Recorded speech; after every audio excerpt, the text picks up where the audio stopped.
It gives me great pleasure to introduce to you our very own Rabbi Chaim Mintz. We have a great new attendee over here, or this machine here looks very prominent. Looks scary to me.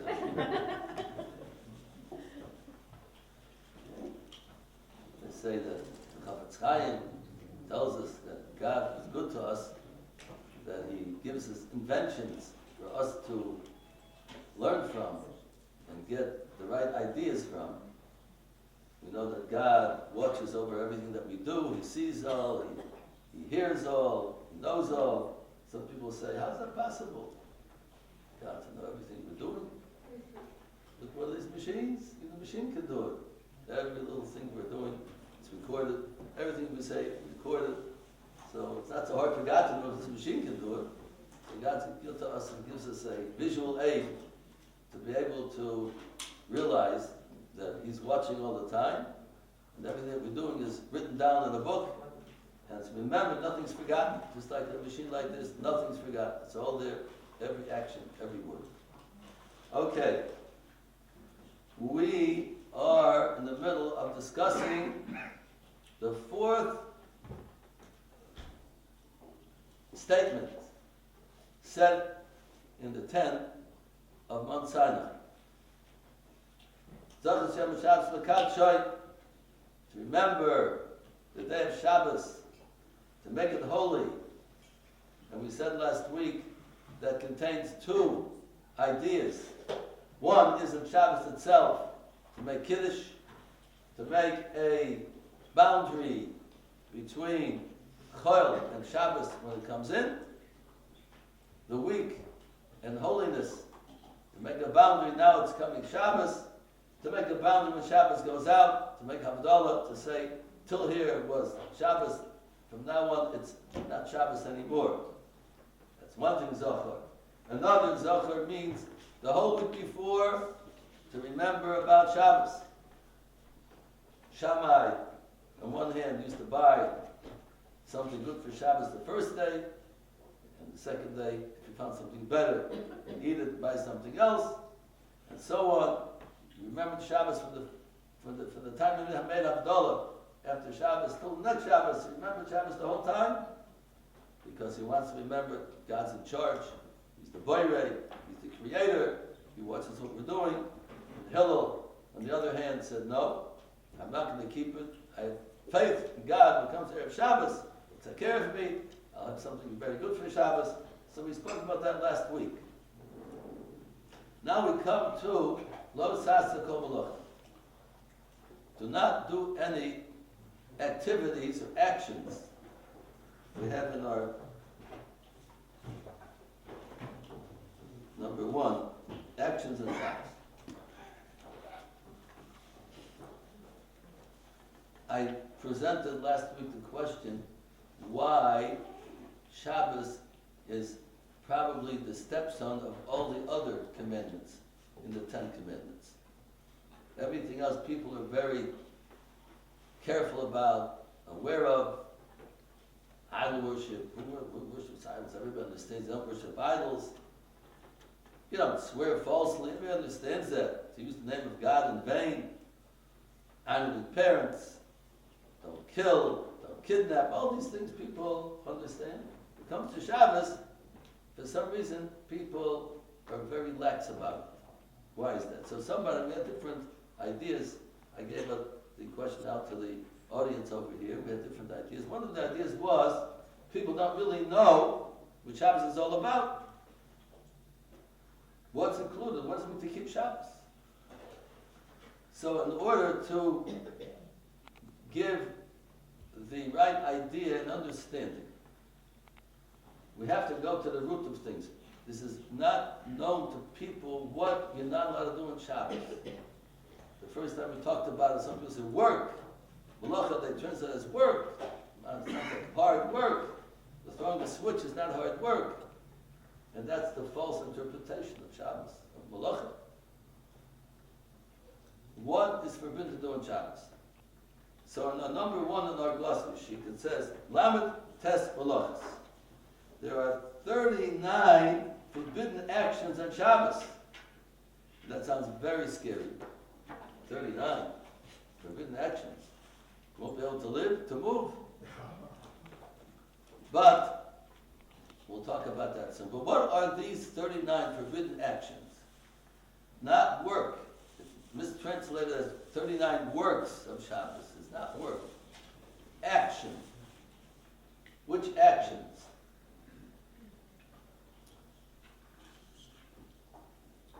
These forbidden actions are taken from number 3, Meleches HaMishkan. As we mentioned many times before, the Jewish people in the desert, when they're going from Egypt to the land of Israel, they went there for 40 years before they arrived in the land of Israel. They left Egypt. That's when we have the whole holiday of Pesach, Exodus from Egypt. They stayed in the desert for 40 years until they reached the Holy Land. And during that time, they built a Mishkan. A Mishkan is a sanctuary, a holy building, where God says, I will dwell in your midst in that Mishkan. And to make that Mishkan, there were different actions necessary to put it together. And those actions that were done to make that Mishkan, which were 39, those are the forbidden actions that we were not allowed to do on Shabbos. And we'll talk about later what the connection is. Why Shabbos has to do with doing actions in the Mishkan. But that Mishkan that was built in the desert, it was built through 39 specific actions. And those actions are the things that are forbidden on Shabbos. Now, if you turn over the glossary sheet on the back, we made a list here of the 39 forbidden malachas. Now, I'd like to go through them quickly, if you have the patience. I think you'll find it interesting. But we have on our glossary sheet in number 2, avos and toldos. Fathers and offspring. Fathers mean the father forbidden actions, and toldos mean the offspring forbidden actions. So what does that mean? The fathers, like we translate, mean the main ones. The main actions that the Torah forbids us to do on Shabbos. And then we have secondary ones called the offspring, like you have a father and a son. The father is that's what the main one, the son is sort of secondary. So we have these 39 actions that are forbidden. But underneath that heading, we have subheadings of other actions that have the same principle as the avos of the main one, as we'll see soon. But it's different. But it's the same principle that we're accomplishing with that tolda, with that offspring, with that secondary one. We're accomplishing the same idea as the avos of the fathers of the main ones, like we'll see soon. So when we go through the 39 malachas, they all have told us the main ones, and then they have secondary. Now I'm not going to go into all the secondary ones, we'll be into next week. We'll go through everything naturally. But just to give an idea, I'll give a few examples as we go through it. Now, as we're going through it, somebody says, well, who is able to go and take upon himself to keep away and refrain from all these things in Shabbos? Well, if somebody's not used to it, it's difficult. If somebody's used to it, it's very simple. Somebody's used to it, grew up with it, that's a way of life. Come Shabbos, he doesn't know you don't do certain things. A person who did not grow up with it, to take upon himself all of a sudden all the laws of Shabbos would not be, it was almost impossible, and I don't think advisable. But a person who is interested can think to himself, well, maybe it's something, a little bit, something I take upon myself to not to do a certain malacha, maybe a certain part of Shabbos, a certain one of the 39. One of the 39. You're part of the Shabbos. That's also something. People have the wrong impression to think it's everything or nothing. Many people who don't keep Shabbos think, well, if I keep only part of it, I'm a hypocrite. Because if I keep Shabbos, I have to keep everything. And that's not true. Because every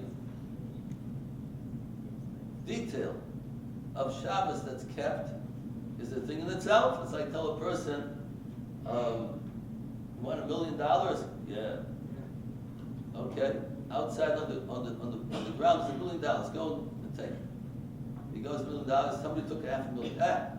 Didn't get the whole million. Forget about the $500,000. Anybody would think like that? Didn't get the whole thing. He wants to get the $500,000. How do you have the whole thing?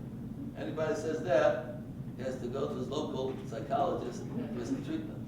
He would jump to get $1 million, $500,000, $250,000, $100,000, $5, whatever you can get. Grab, take it. The same thing when it comes to keeping Shabbos. Even the smallest amount of keeping it is diamonds. It's very special. It's a mitzvah. We don't have to do everything or nothing. In Judaism, we don't say everything or nothing. Everything that's done is important, and God is very happy, so to speak, with the person who even starts keeping Shabbos in a small way. So let's take a look at these malachas to get an idea, to know what it's all about. These are 39 avos, the main ones, the fathers, the avos malachas that are written down over here. And number 1 is Zoreya, planting. Now planting, people look at it like you're putting seeds in the ground. You're planting something. That is the Av Malacha. You're not allowed to put seeds in the ground on Shabbos to plant something. But a told of that is pruning a tree. So you say, what's pruning a tree have to do with planting? Because pruning a tree means to cut off dead branches, and therefore the tree grows better. So you're not planting something, but what's the idea and what is the principle of planting seeds, making something grow? So if you prune the tree and it grows better, so you're making it grow better. So that's called a tolda. That's called a offspring, a secondary. If you water a plant on Shabbos, right? So you say, well, I'm not planting, I'm putting seeds in the ground. Well, I'm not planting. Yes, but you're making it grow. So that's a tolda. Even Zereya, planting itself is the father malacha, is the main one, but secondary, which has the same principle, watering it makes it grow better. Therefore, that's considered like planting. So therefore, that would also be forbidden. That's how it goes all through all the 39 malachas, that you have the main one, the secondary ones, which have the same principle as the main one. Chayresh, to plow. Plowing means that you make a hole in the ground where you can put the seeds into for the seeds to grow. That's chayresh, plowing. Of course, we know the farmers used to have a oxen pulling a big spike. They used to go from row to row, making furrows in the ground. It's called furrows. They make a long hole in the ground, and the earth comes out on the sides to put the seeds in the ground and push the earth back onto the seeds. Chayresh, plowing, making that hole in the ground to put the seeds in, that's called plowing, and that is one of the 39 malachas. Koitzer, cutting a plant that is growing,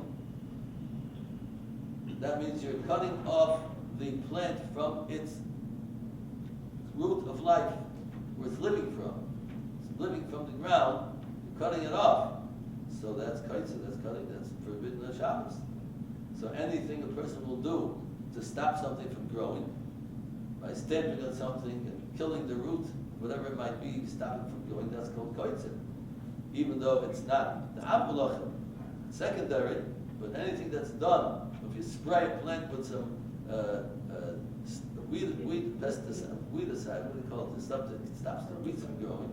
So the weeds stop growing. That's called kaitza. You're stopping it from growing, even though you don't want the weeds, but still it's a malach on Shabbos because you are stopping the growth of a plant. And we have ma'amer, I'll go quickly through it now. Ma'amer means a person who cuts down his wheat in the field or the apples in the orchard, and they're spread around the field, and to gather them together into one pile, that's called ma'amer. You can't do that. You have the field with a lot of different plants that are spread around.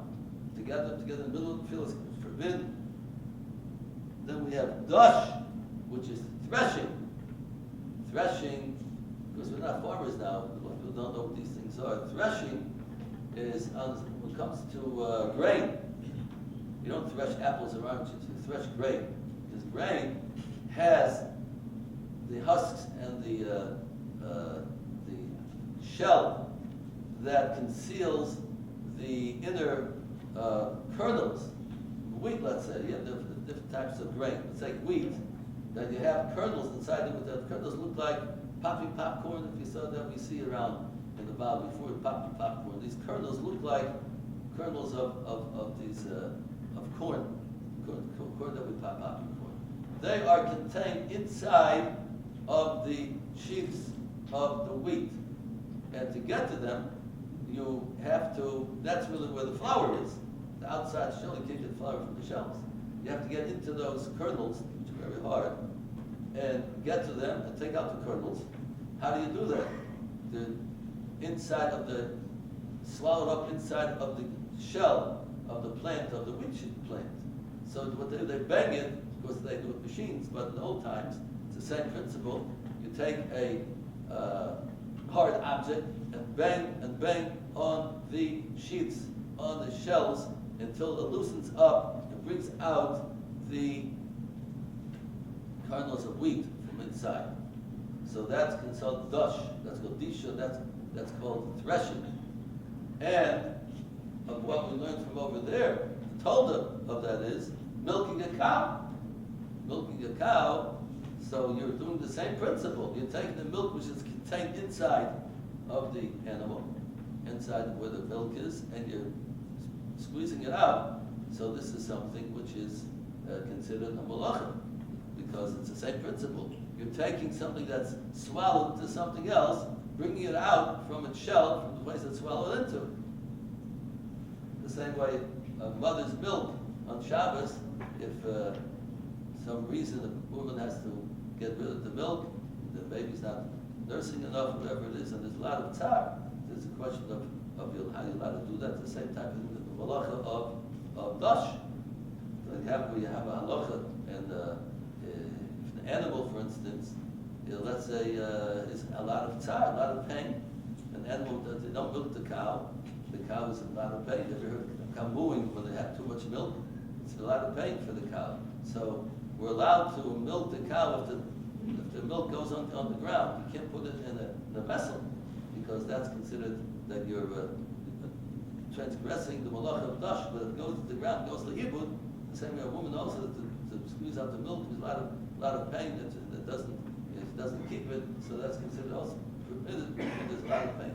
But these are now again we have the din of dash, of taking something which is contained inside and bringing it out. That's considered disha. Zoira. Zoira means winnowing. Winnowing means that, to give a good example of it, after the kernels are separated from the shells, how do you get rid of the shells to get to the kernels? Shells are very light. They blow away easily. Kernels are hard, much heavier. So what the farmers used to do, and today they do the same thing with machines naturally, they would go inside of the barn, and two doors would be open from the two sides, and the wind would blow through. So they take the pitchfork and shovel up the kernels with the shell, and since the shells are very light, the wind would blow them away, and the kernels, which are heavy, would fall down on the ground. So therefore, that's how they would separate the kernels from the chaff, from the solids, from the shells. So that's a malacha called zaira, called winnowing. by throwing it into the wind and the wind blowing away what you don't want and you keep what you do want. So then you left these kernels that we have to get to. Is we're getting too technical? Still interested to hear? Okay. If I see people falling asleep, I'm going to stop them. Just fall asleep and they'll stop. Let's do it. I thought it's pretty interesting to go through it quickly. Boirer, we have a separating, selecting. That is another process of refining, and Merakid also, as a matter of fact, the boirer is refining the process of winnowing. Winnowing takes away most of the chaff, most of the shells, but some of it falls together with the kernels. Boirer means refining that by taking away all of the impurities away from the kernels. That's called boirer, choosing, selecting. And that has to do with, that's one of the hardest laws to perform on Shabbos, to be careful with boirer. You're not supposed to take away the psoilus, that what you don't want from what you do want. You're supposed to take what you want from what you don't want, not what you don't want, what you do want. And for instance, if you have a fly that goes into your cup or into your soup on Shabbos, you're not supposed to go and take out the fly, because in boirer, you're taking out the bad from the good. So you have to pour off the soup from the bowl and leave the fly there. You take the good from the bad. Or what you can do is take some of the soup along with it, with the fly, take a big spoon, and you take some of the good with the bad, it's also permitted. But that's a tolda, again, it's a tolda, a son, offspring, a secondary, choosing bad from good. Here we're taking from the field of grain and applying it to sitting at a Shabbos table. But it's the same principle. Here we're talking about in the field, you think, well, what does that have to do with me? That's for the farmers. No, because we have to consider that when we do our daily activities on Shabbos, and we have to be careful that this principle of boirer we don't transgress. Now, toichen is grinding. Those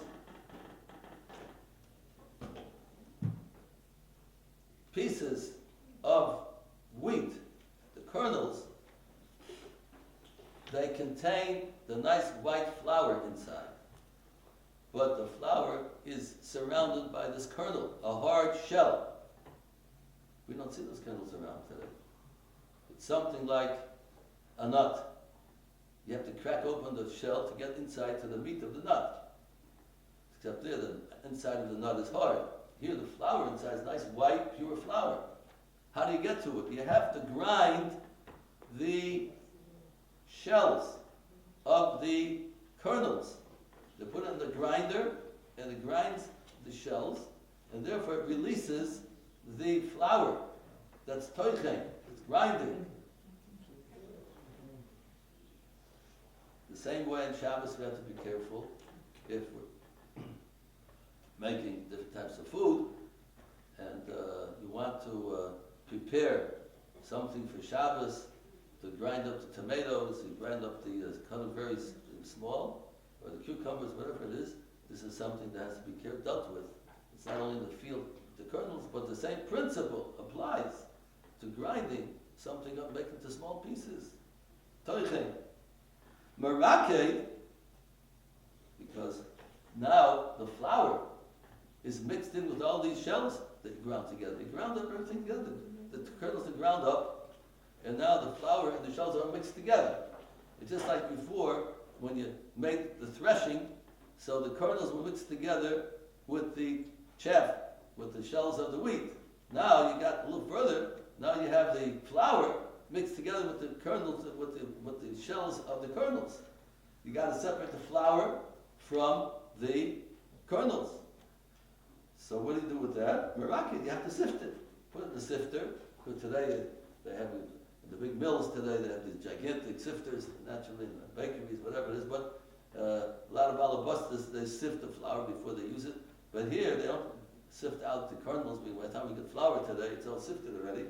But on the farm and in the factories, they are separating, they chop up the kernels with the flour, and then sift out the flour from the kernels. The flour comes down the bottom, and the kernels stay in the sifter.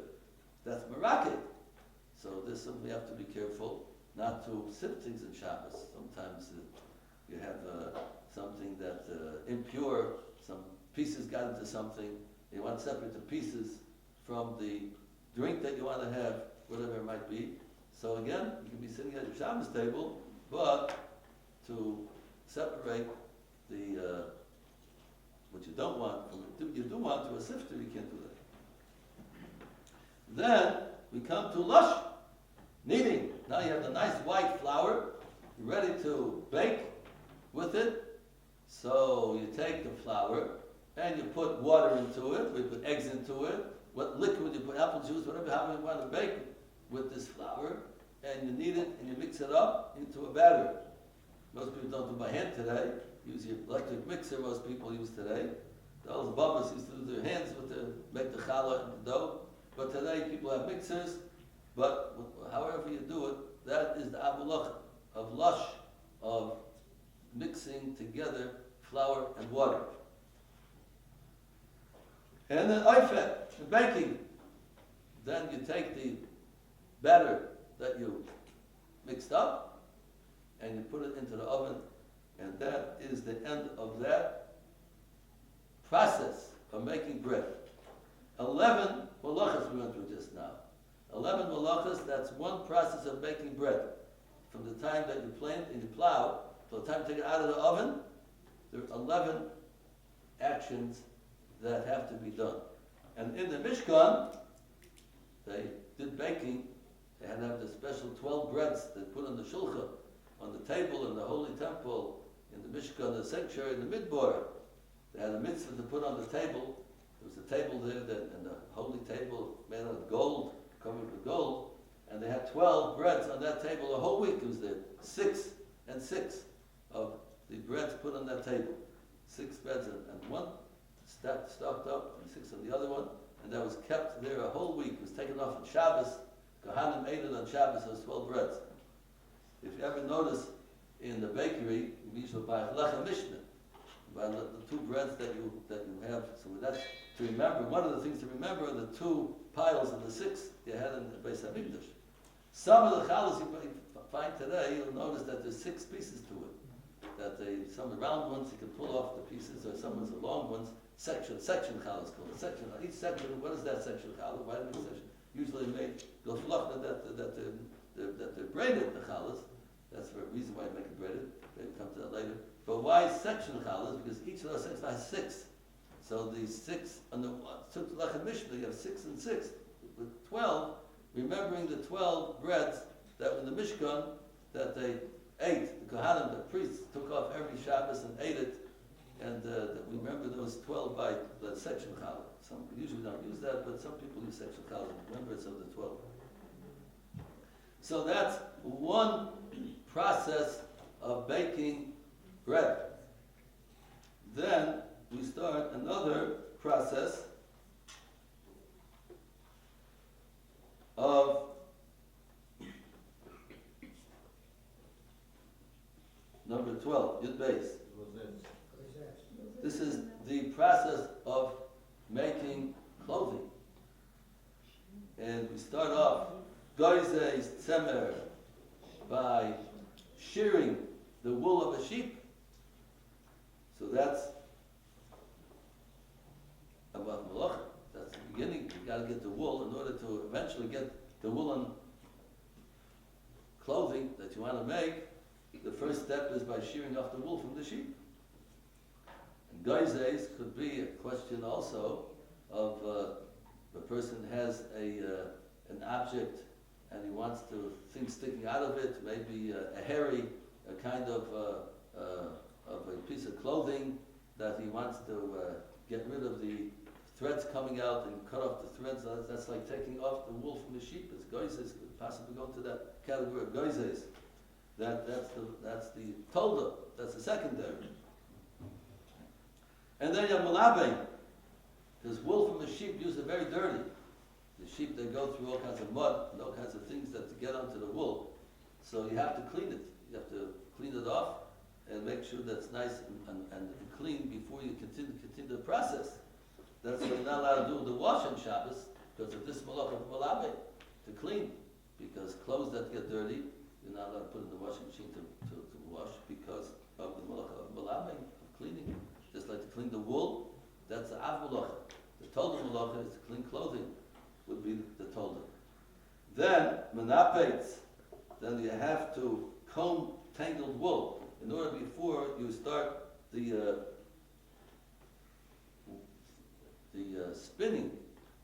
spinning into threads. I don't know if you ever saw these old kids in the school that take them to show the old way they make thread, the weaving. You saw what is the weaving? They had a big wheel that takes the fibers of the wool. You have to comb out the wool to make it straight, make it clean and straight, and there's fibers of the wool. Take those fibers and they spin them together to make threads, because the fibers themselves are too weak. They're very thin, hairy pieces from the wool from the sheep. You can't work with it. You can't weave with it. You have to make threads out of it. Take a bunch of fibers and they spin it together in the spinning wheel, and that's called toiva. But before that we have surveya, dyeing it. They used to dye it first before the wool, the color they want to make the clothing out eventually they want the clothing out of this wool, so they dyed it the color that they wanted to have the particular piece of clothing to be. Surveya, which you cannot dye things in Shabbos, color things in Shabbos.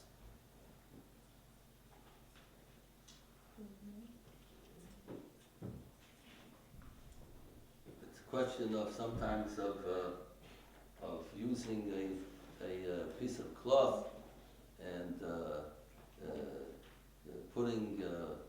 spilling something on it that causes some wine, or something on the cloth that you don't want to color the cloth with, such things like that. So that's a tolda, even though the main of malacha was the wool that you dye, but the tolda, as we're sitting at a table, we have to be careful not to color any cloth or something like that. Now let's say this person gets a bloody nose. Are you allowed to take a napkin and get the blood from your nose? You say, Saveya, you're coloring, dyeing the tissue. But that's not forbidden because that's called derech lichluch. You don't really want to color the tissue. Something that's disgusting, you'd rather not do it. So you're not coloring up, interested in dyeing the tissue. Just throw it to the garbage afterwards. That's not called dyeing. Dyeing means something that you want to be dyed, and you keep it, and something that is important to you. Something that you dyed just because you couldn't help it, and a bloody nose, and throw it to the garbage. That's not called dyeing. So we have a napex, surveya, and toiva is spinning these fibers into threads. Mesach, on the loom. I don't know, have you ever saw a loom before? We're city people, we don't see these things anymore. They have it in the museums. They have the old looms. Today they have electric ones, naturally big looms in the big factories, but they work the same principle. But you have a loom which is a weaving machine. It's hard for me to get up and explain it to now. It will take too long to explain how the weaving machine works, but just to be very brief about it, on the loom you put threads going in one direction, you set the loom with threads in one direction, and then you take I forget what they call it, that takes the threads and puts it through, in and out of the threads going to the length. You put the wedge to the width, the threads that go in and out of the threads going to the length. That's how all of our clothing is made. Today they have the machines that do it real fast. You can't even notice what's happening. But that's really what's happening. We can't even see it almost. But you have threads going in one direction, another direction, and setting up the loom. That's mesach. That is not permitted. Setting threads onto the loom. Shtei bote nirin, setting two heddles. Those are pieces of the loom that you put the threads into, and setting those things up on the loom is forbidden. As you spreading out the threads on the loom is forbidden, and making the loop, it's like a loop on the loom that you put the threads in, that loop is called shtei botinir. You're not allowed to make those loops on Shabbos. And if you start weaving 2 threads to weave, the weaving itself, now talking about setting up the weaving itself, or a person breaks open 2 threads, something didn't go right in the weaving, you have to go back and start over in that particular place. It didn't work out nicely on the loom, so you have to break out those threads and go back and do it again, breaking the threads, or to make a knot, or to untie a knot. That would be, shoes we're allowed to do that because it's a loop. Just with one pulling of the thread, it comes apart. That's not called making a knot. A knot would be making 2 knots, one on top of the other. Making a bow on top of a knot is not called making a knot. Therefore, it's not forbidden. But the person would want, for some reason, make 2 knots on the shoe. You later have to start schlepping and pulling it out. That's called making a knot. Or untying a knot. Or somebody makes 2 stitches. Sewing something, a piece of clothing that has a tear in it, let's say, and you're making stitches, or you're putting a button on a piece of clothing. Or if tearing a piece of cloth with the intention of sewing it up afterwards, because this tearing itself, ruining something, is not called a malach. It has to be something is going to be something positive. Tearing and destroying is not forbidden on Shabbos. Only building and making something important. So if you tear something in order to make it better, so that is the process we just finished of making clothing. So are we still awake? We're exhausted from all this work. So the next one I go through real fast. The next one is the leather making process. Hunting, the deer catching an animal, which is very apropos. People who have a pet, you're allowed to catch your pet on Shabbos. Pets usually considered permitted because they don't run away from you. You're not catching them. If it's a domesticated animal, it's not called catching them because they're not running away, so it's not called catching. Slaughtering an animal is forbidden. That's why a person, the same thing, to make a cut on somebody for some reason. And cutting is like slaughtering, take the blood coming out. Mafshir, to skin the animal. To tan the animal, the skin of the animal, to tan it, to a certain process with salt on it, certain chemicals to make the skin into leather. And to make a line on it to see, now you make the parchment. We make parchment over here. We're talking about ksiva, actually coming eventually to writing. So you take, they used to use, they made paper was parchment they got from the skins of an animal. So they caught the animal, they had to slaughter it, had to skin it, had to make it into parchment, and now you make lines on it to see how to write on it. Well, those lines are forbidden. And mamachik, and you rub off the extra flesh that's on that skin, that you don't want the flesh on the skin, so you rub it off. That would be a question of using soap on Shabbos. You're rubbing the soap and making it smaller. You're rubbing the impurities on that leather, on the hide of the animal. That you're rubbing it off. That's called mamachik. Mechater, then you cut it into certain size of that you want to use it for writing on. Mechater, cutting it. That would be a question of taking a tablet and cutting out the paper from it.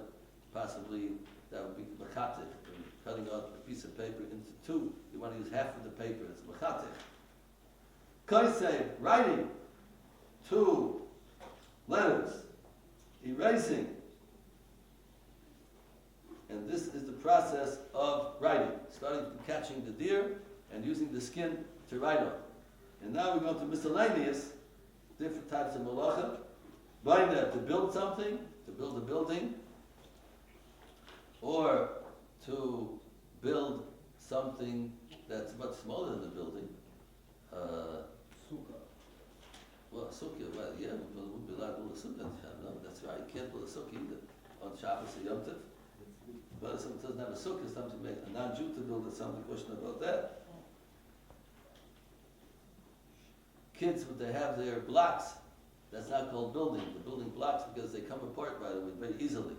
Or snowballs, they're also not considered building. You're making something snowball, but they come apart right away. You make them in order to throw, kids having a good time. Soiser, taking apart a building. Mechaber, extinguishing a fire on Shabbos. Or maver, to making a fire on Shabbos. Or makab patish, to a final touch, completing an object. That means, let's say the person in the factory makes a silver cup, but the final touch is to shine it up, to make it shiny. He wouldn't sell it until he shines it up to make it look nice. So the making of the cup itself would be binder building, but makab patish, you put the final touch to it, you shine it up and make it look real nice. That's called makab patish. And moitzi, the last one is taking out from one domain to another, from public domain to private domain, or private domain to a public domain. That is called moitzi. That's called carrying, what we call it.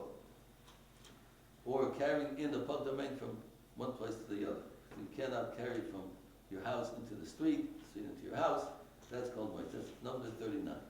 So these, in case somebody said before, what is it all about? This is what it's all about. Now it's like, wow, take upon myself all these malachas.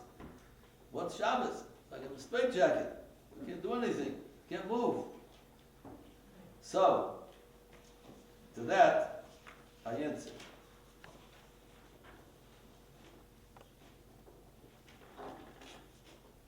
Number 4, Shabbos me'ain olam haba. Shabbos gives a feeling of the world to come. Contrary to a person who doesn't have the background to keep Shabbos. And it feels that these things have something very difficult to accomplish, to keep. They have to realize, like I said before, something can't be done all of a sudden. It's a process. But a person can feel on Shabbos the enjoyment, the warmth, the pleasure, like the pleasure of the world to come, which is the biggest pleasure that God has in store for the Jewish people. The world to come, where on the Shema our soul is going to make contact with God. A person who keeps Shabbos, we mentioned last week, a person who keeps Shabbos is out of this world. He's not in the world, the mundane world he's in the whole week, or other people are in. He's in his own world, connecting to God. Shabbos and Ein Olam Haba. It seems to be the people who keep it. Those people can never. The poor people who keep Shabbos. They must be so sad, so difficult. Probably waiting for Shabbos to go away already. And let me tell you, a person who felt Shabbos, kept Shabbos, you feel very sad when Shabbos goes away. Because it's such a pleasure, such a good feeling. You're connecting to God. We're away from all mundane actions, all these things we mentioned before.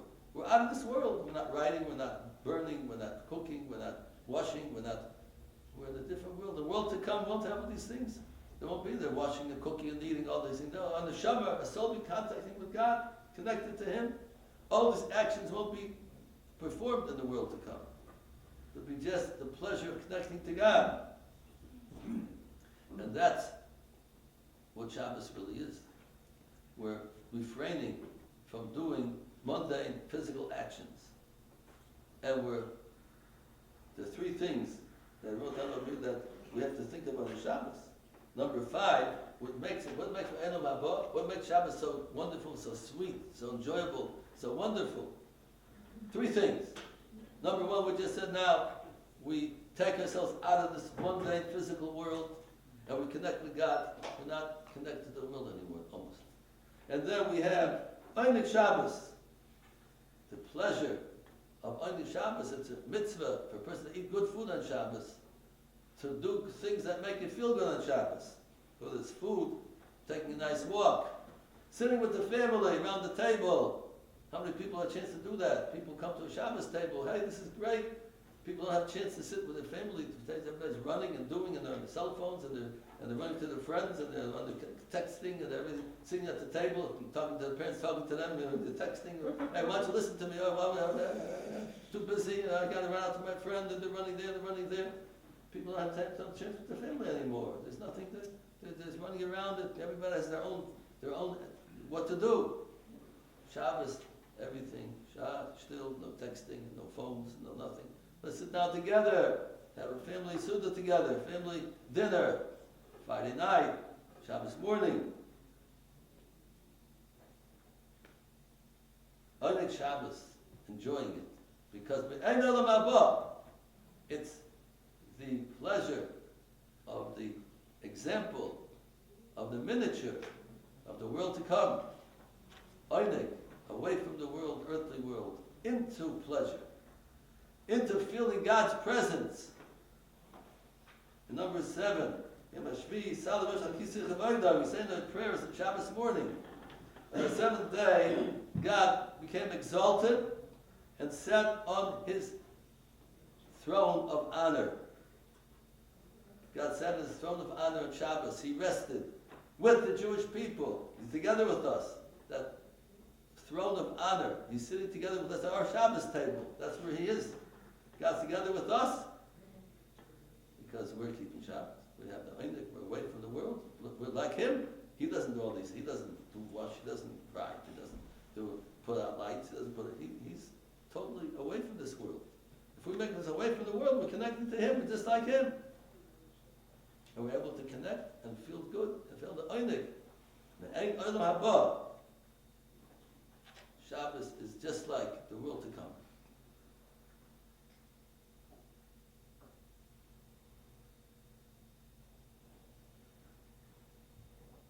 Well, I had a lot to say tonight, but it took 39 malachas. It took a long time to go through.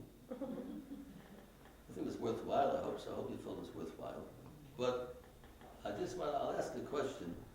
The next week, Mr. Hashem, I'll want to answer, bring out the beauty and the idea and the depth of Shabbos.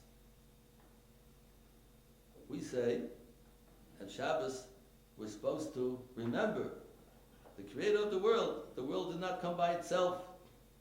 It was not through evolution. Chas v'sholom, God forbid, the world for evolution. That's ridiculous philosophy, evolution. Anybody with a half a brain knows that such a thing can't exist. Things that come by itself, such a world, and God's it's full of wisdom, it's so full of ideas. Something come by itself, like this machine came by itself after a billion years. Nobody would believe that in his wildest dreams it came by itself. The world is so full of wisdom, much more than this machine. It didn't come by itself, it had to be a creator. We have to think about it on Shabbos. God created the world in 6 days, and he rested on the 7th day. Therefore, we rest on the 7th day. That's what we say, right? That's what the Psukim say. Keep Shabbos. Remember Shabbos, says we translated, because God created the world in 6 days, rested on the 7th day. Therefore, I want you to rest on the 7th day. Now, my question is the following. Before the world was created, God was resting. He wasn't doing anything, right, so to speak. We have to talk about God in our way we understand it. We don't really understand God, but in our terms of thinking, that's way. Before the world, God wasn't doing anything, right? He was resting. Created the world, 6 days, and he rested afterwards. So he went back to square one. He was resting before, resting afterwards. Well, that's not why. What do we keep the Shabbos for? That God created. Not that he rested. He was resting the whole time before that. If we want to remember God's the creator, we should do malach, do actions on Shabbos. On the contrary, God made a new creation in the world of the 6 days. He created the Shemayim, the heavens and the earth, and the plants and the animals and man and everything, the trees. He created, he made. So we should be creating on Shabbos. Why we want to remember what God did. We're resting on Shabbos. Resting is nothing, no news. He was resting before he created the world too. So resting shows that he created the world. We should create on Shabbos. We should do all the malachas. We should write, and we should ride, and light the fires, and do everything to show that God created this world that he created. And we want to show that we recognize He created, so we should create. What are we resting for? Resting doesn't show anything. Resting shows that's the way God was before, that's the way it was afterwards. Doesn't show anything, any special sign of creation. So my question is, why do we have such a mitzvah? We have the Ten Commandments that don't do any work on Shabbos, any of these activities, actions on Shabbos. Because God rested on the seventh day. They should say, make sure to do all the actions on Shabbos or during the week. Because you want to remember that God did all these things, created the world. So you do things to show He created. Also you create to do things. Why are we keeping away from doing the work and showing that God stopped doing everything? We want to show that He did everything. So why are we not doing it if we want to show that He did do? That's my question. You want to contemplate that. But next week, Mr. Shem, I'd like to talk about this to explain that with some other ideas also. But right now, we could open up the floor for any comments and questions, and somebody would like to. Thank you so much, Rabbi Mintz. Wow, what an eye-opener. Shabbos. Didn't Shabbos great? Our only problem, those who know the taste of Shabbos, is that we shouldn't take it for granted. It's like a millionaire takes his millions for granted sometimes when he gets it. Has it too long. Ernie?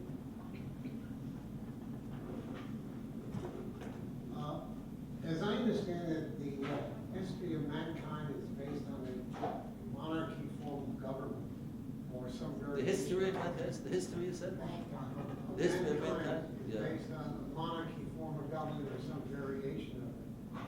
That also includes Israel as well, before the base on which this was destroyed, basically a monarchy. But the results of a monarchy has been dismal. So how do we justify that this is the best form that God can provide us with as a monarchy rather than democracy? I don't know. But certainly monarchy has not worked as far as I can see. Well, I beg to differ on that. Monarchy is a very, very good form of government. It's much better than democracy. Winston Churchill said democracy is a necessary evil. Democracy is a necessary evil. Democracy is not so great that people think it is, because a person who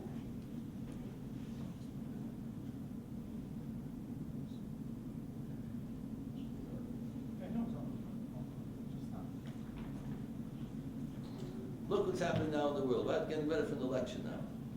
Those people who are running for president, what are they doing all the time? They're sitting, trying to find out, to knock down the president, whatever they can possibly do to find ways to knock him down. Now it came out recently about the job situation, right? So it's terrible. And what's the people that are running for president? What are they? Wonderful. Now we can get Obama. Look at the job situation. He's so happy that now that something came out that'll be able to knock the president with. They're working not for the truth, not for justice. They're working to win the election. They're looking to knock the other guy down, and they're full of hollow promises. The people in the world that are so foolish. Every time a new politician gets up, I'm going to do this. He's going to do that. They don't do anything. The same thing. They have the same problems. Of course, some people are more capable than others, but all the promises are hollow. They don't really know what they're doing. They're just looking for ways and means to get the public to vote for them. And the way they dress, make sure they dress the right way, and they want to get the attention of people, and they do all kinds of things, and they have all the psychologists working for them to work psychology on the public. A king doesn't have to worry about all these things. The king, once he's in power, just like we have today in the Supreme Court. And remember, the Supreme Court today knows his job is forever. And there's a reason for that, because we know the judge in the Supreme Court that he's the final word on law. We don't want him to be sidetracked by being afraid of his job, that something might happen, and he has to be careful what he says, because who knows what's going to happen, the outcome, and might be criticized. He's able to say what he thinks is right, and doesn't have to worry about losing his job, because your job's forever. And therefore, you can say what's the truth. You don't have to worry about the president who has to win the popular support and say all kinds of things that doesn't believe in, and and so on and so forth. So a monarchy is a really very good form of government, and because a king does not have to worry about being thrown off from his job. He can concentrate on what's right. Now, the problem is that power corrupts, naturally. Sometimes some kings, King David, for instance, who would have a better king? King David was unbelievable, what he did for the people. And he had a very sad life. People think King David, hey, he was great, he had such a wonderful life. Very sad life he had, King David, but he was so strong. He stood for justice, and he did whatever was right, no matter what. And he was a great king. There were other great kings that came out from him also. Then other kings were not so great because of the power. But we have to also understand that the king does not have full power by himself. He has the Sanhedrin. The High Court, the Supreme Court, has to agree with the major decisions of the king. If he wants to go to war, he has to get the permission from the High Court. He can't do whatever he wants. The king has a lot of power, but not full power. People don't realize that. The High Court of 71, so that today the court system is based on the Jewish court system. Naturally, you have lower courts and higher courts, Supreme Court. That Supreme Court has 71 people. Today you have, how many, 8 people on the Supreme Court today? How many is it? 9 people. Then you had 71 for the Supreme Court. That Supreme Court had a big say in the king's decisions. It wasn't up to him to do whatever he wants to do. So it wasn't totally like other kings had total power to do whatever they wanted. They couldn't do it by the Jewish people. So you can't knock monarchy so fast. It's a very good way of government. But like people are people, and sometimes they succumb to their desires and to honor and to different things, and it has its pitfalls. But it's a very, theoretically, a very good way of government. And that's what the kings, if you learn, study, the kings of King David and King Solomon, they had their entourage around them, their cabinet. They had a cabinet also. The names are given. This one was in charge of that, this was in charge of the Secretary of the Treasury, Secretary of War. They had their generals, they did everything by themselves. They're great people. King David was surrounded by the greatest people, by Yoya, by Tsuya, and then what's his name? They went to the mikveh, he broke the ice. He had the great people around them that they spoke to them and they asked for advice and so on. It wasn't just whatever felt like whatever whim that they had, they went and did.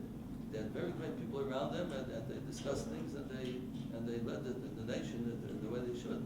So then the Jewish monarchy was moving towards a democratic form of government in a sense. Well, it's not moving, but that's what it was. Yeah, It was. It had to be evolved by various. But in other words, they learned the democracy of the Western world today, learned the checks and balance system from us. Yeah. The other thing is, but the king was not elected. Once he was a king, he was king, unless they assassinated him. Sometimes assassinated him. But otherwise, he had the realization he doesn't have to be afraid to say what's right and then not be popular. And it's not popular, so democracy has a lot of pitfalls to it. People don't know should go to war, shouldn't go to war. Depends on who's the papers and people are influenced by other people and the man on the street doesn't know a lot of these things.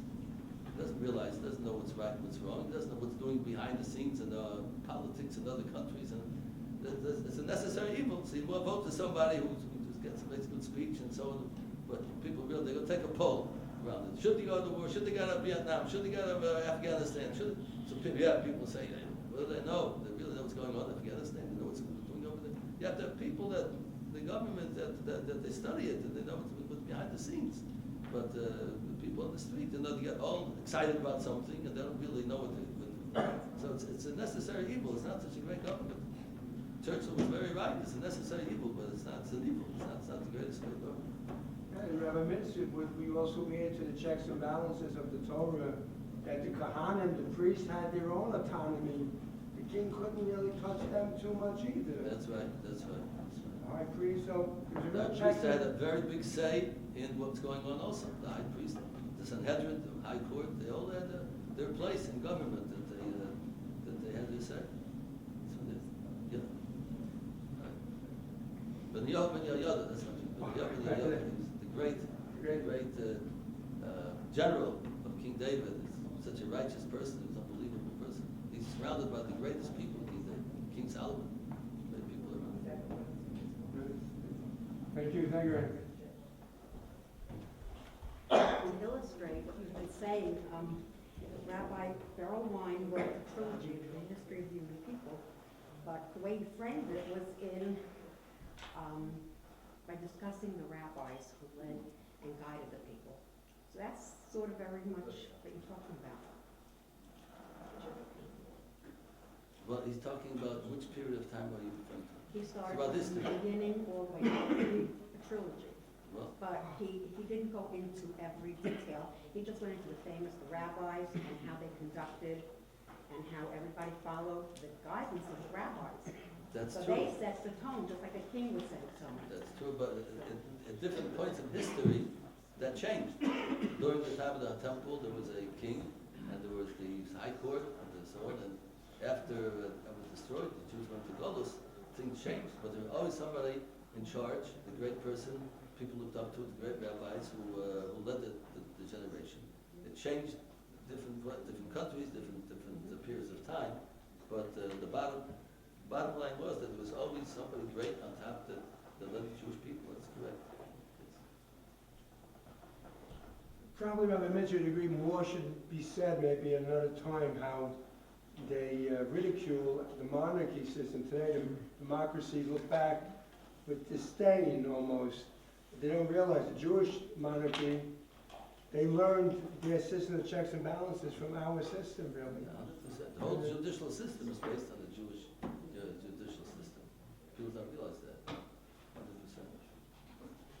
100%. I don't know if I mentioned before, some of my students that I had in Toronto years ago, I was teaching in Toronto, and they went to college and becoming lawyers. And we used to study Talmud and Gemara after school. We used to study with them.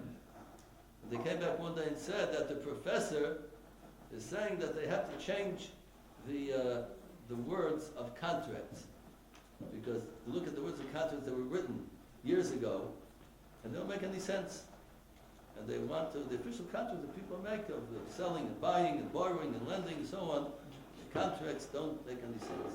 And they just been, because they had it years ago, they're keeping it now, but they have to change. I asked them, what does it say there? So they said, ring to me. It's exactly taken from the Gemara, from the Talmud. And there's reasons why it's written there. They don't really know what the reason is. But we study the Talmud, Tanai Kofel, Henka Lulav, and all these things that are written in the contract because that's how Jewish contracts are written, and there was a reason for it. But today they look at it, they don't know what comes, they don't know the reason for it, because they don't study the Talmud. But it's all taken from Talmud from years ago. And the whole system is like that. The whole thing is swearing, we spoke about it a few weeks ago. To swear, a person to swear to say the truth. It's all coming from the Torah. Swearing to go to court, you have to swear to say the truth.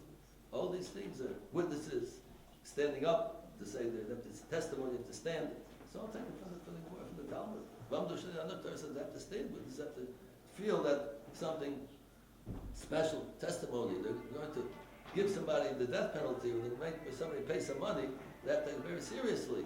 They have to stand the attention and before they give their testimony, and all these things are taken from the Talmud. I think that people don't realize how much that influence that the Jewish people had on society today.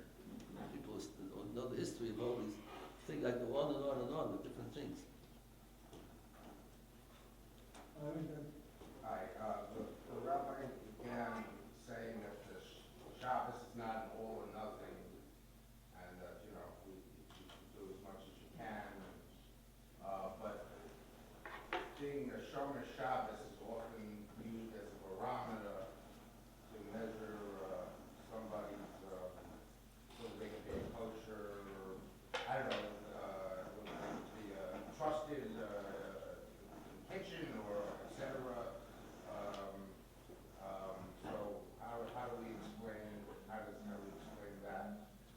Well, Shabbos is considered the foundation and the cornerstone of the Jewish religion. And the reason is because we mentioned before, because Shabbos is of course we want to explain that next week, I asked the question, but whatever it is, Shabbos is the day that shows that we believe that God created the world, He's interested in the world, He's interested in us, He watches over us, He knows what we're doing. And without that idea, we're not Jews. Because what is a Jew? A person who believes God created us, created the world, He gave us the Torah, and this is what we stand for. If a person does not keep Shabbos, that means he's not serious about these main fundamentals of Judaism.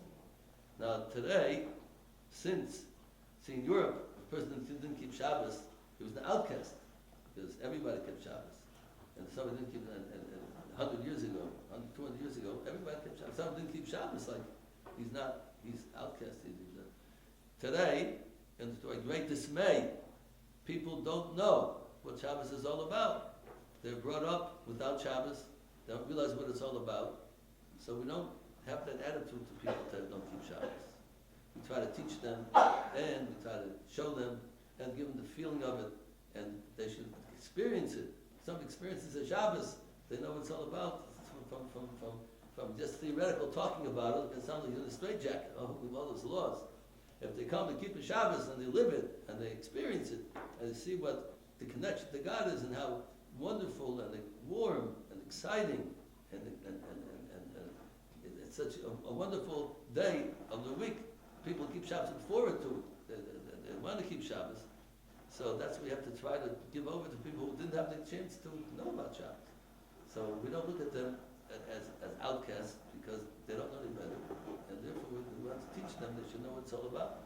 Most people who learn what it's all about and experience it, they get on board and they like to keep it themselves. So, but the reason why you're saying why they're considered outcasts till recently, because that is the fundamental and the cornerstone of Judaism, to believe that God created the world and He's it checks and balances what we're doing, and He wants us to do the right thing. That we have to realize that. That's what Shabbos is. We're supposed to think about it on Shabbos. I can get to that. I want next week to get more into this. So.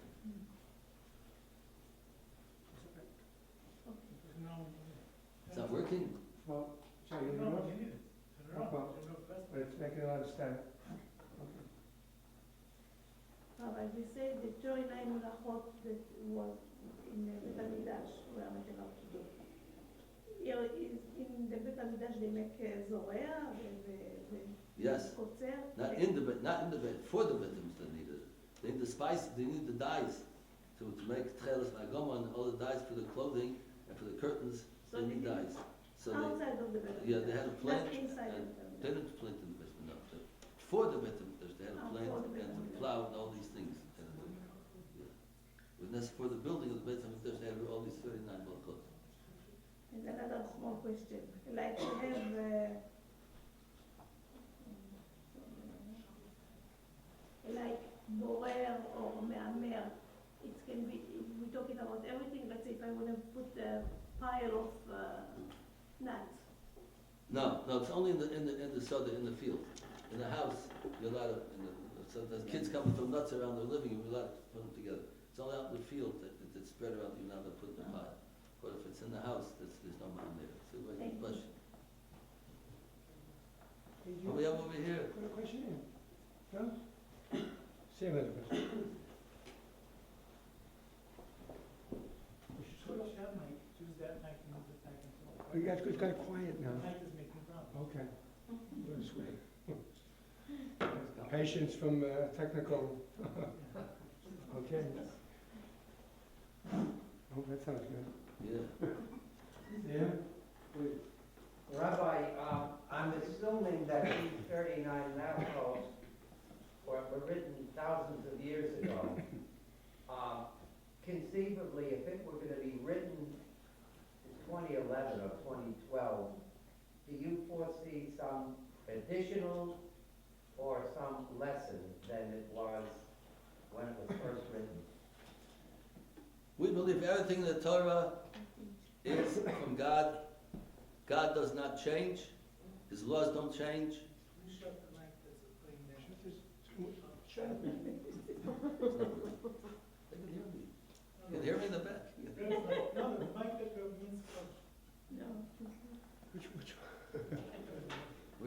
burning out the from our sound director, make it, which one? The one that you're holding should shuttle back and forth, shut the other one. Okay, shut this? Yes. Okay. No, the one that you're holding now, This is good, that's it.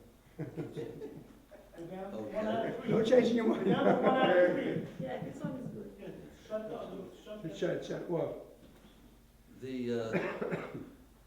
The Torah doesn't change because God doesn't change. His knowledge doesn't change. The Torah doesn't change. So it's all the way it was then, the way it is now. Sometimes the High Court can make certain laws to add on to certain things of the Torah to make sure that we keep the right thing, and they'll add on certain laws to that we should keep. And the High Court can do that. But they won't take away, they'll only add on some certain things. We have in Shabbos Torah laws, and we have rabbinic laws. And so the Torah laws will never change, no matter in this world or the world to come. The Torah laws are laws, they're principles, those are God's principles. The principle of God cannot change. So rabbinic laws, in order for us to make sure to keep the Torah laws, they added on certain things that we shouldn't come to desecrate the Shabbos, profane Shabbos. But will never change. I have one more question. thank you, Sam. Rabbi, about Eruv, how come like, Eruv? yeah, the Ashkenaz keep the Eruv and some Sephardi doesn't? Well, everybody keeps Eruv. Everybody keeps Eruv, but there's different opinions how to make an Eruv. And the Rambam has a very strict idea of it. Some Sephardim are strict like the Rambam, and some Ashkenazim don't go with the sheet of the Rambam. Some do. Some are careful. The Rambam says it has a certain amount of space you can't have open in the help. Everybody's holds Eruv. They have a whole sefer book. More Eruv. So everybody's the question is how to make it exactly how it has before. That's the question. So some people are strict, some are less strict. That's what everyone knows. I have a nice story to say. I have a story about Shabbos. It's later. If there's no other questions, boy. Any other questions for Rabbi Mintz? Wants to end with a story. The story is better than You have such good questions, but okay, There please. was a lady by the name of Mrs. Gordon. Well, not Gordon, but Mrs. Gordon was a very prominent woman in the Orthodox community. She lived to a very old age. She passed away a few years ago. And she was in the generation we mentioned last week when Shabbos was very difficult to keep. People couldn't get a job on Shabbos. They go to their employers and they say, working on Shabbos? No, you can't have a job open. So they take a job Sunday, work till Friday, didn't show up on Shabbos, they came Sunday, you're fired, didn't come on Shabbos, they go from job to job. Some people, after a while, gave in, and some people kept it, and they suffered, but they were very staunch about it. So she lived in that generation. She was a very old woman, she was almost 90. She had a few hundred children, grandchildren, great-grandchildren, a few hundred of them, when she passed away. She went to Europe with her husband to study in the great yeshivas in Europe, and then there were no yeshivas in America then. She went on by boat to study Torah under the great rabbis of Europe at that time, after the First World War, for the Second World War. So at her eulogy, her brother eulogized her at her funeral. And he said over a story. She was a young girl, about 10, 11 years old, and they were going through this difficult time. Her father couldn't get a steady job. He went from place to place, worked the whole week, was fired. So her uncle came to the house and started yelling at the father, telling him, what are you doing? Your family is suffering. Look at the kids, they don't have enough food to eat. And you're keeping Shabbos. You have to be realistic. You have to realize that other people, they're realistic, they're not keeping Shabbos. And you have to do the same thing and stop with this you're sort of going to overboard to a long fanatical way of life. You have to be realistic. This little girl was standing there. She was a little girl then, Mrs. Gordon. And the father went over to her and said, what are you saying? What should I tell this man? He said, tell him to go to hell.